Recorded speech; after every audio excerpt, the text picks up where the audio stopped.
ایک دفعہ کا ذکر ہے، ایک بدقسمت آدمی سمندر میں کشتی ٹوٹ جانے کے باعث ایک جزیرے پر جا پھنسا۔ وہ ہر روز خدا سے دعا کرتا تھا کہ آئے خدا کسی کو میری مدد کے لیے بھیج جو مجھے یہاں سے نکالے اور میں اپنے گھر جا سکوں، لیکن کوئی اسے بچانے نہ آیا اور اس کی مایوسی میں اضافہ ہوتا چلا گیا۔ کئی مہینے گزر گئے مگر کوئی اس کی مدد کو نہ آیا، تو اس آدمی نے خود سے وہاں رہنا سیکھ لیا۔ اس عرصے میں اس نے کئی چیزیں جو اسے اس جزیرے میں ملی انہیں اپنی جھونپڑی میں جمع کر لیا جو اس نے خود بنائی تھی۔ ان چیزوں میں کھانے پینے کی چیزیں اور کئی نایاب اور قیمتی چیزیں تھیں۔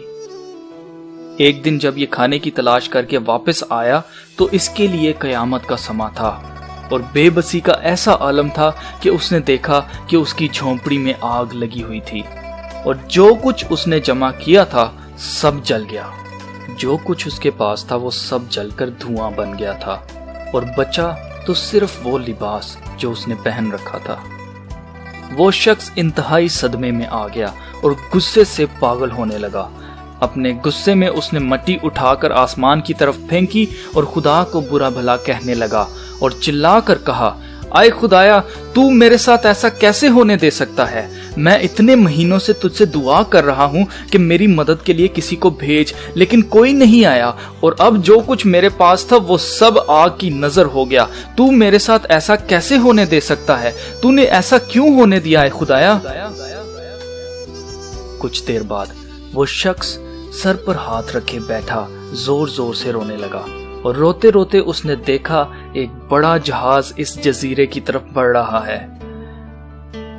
اس جہاز نے اسے بچا لیا، اور جب وہ آبادی کی طرف جا رہے تھے تو اس آدمی نے جہاز کے کیپٹن سے پوچھا، تم نے مجھے کیسے ڈھونڈا؟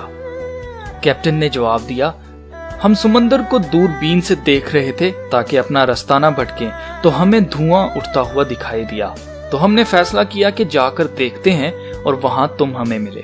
زندگی میں ایسے چیلنجز، پرابلمز یا تباہی ضرور آ سکتی ہے جو آپ کو توڑ کر رکھ دے، لیکن یاد رہے اگر شیطان ہمیں برا وقت دکھانے کے لیے توڑ سکتا ہے تو خدا اسی برے وقت میں ہمیں پھر سے بحال کر سکتا ہے۔ اس لیے برے وقت میں گھبرا نہ جانا اور نہ ہی خدا کو برا بھلا کہنا، کیونکہ جس وقت تم خدا کو برا بھلا کہنے میں بیزی ہوگے اس وقت خدا تمہیں بچانے میں بیزی ہوگا۔ آپ کی تباہی کسی برکت کا آغاز بھی ہو سکتی ہے، کیونکہ خدا برائی میں اچھائی کو پیدا کرنا جانتا ہے۔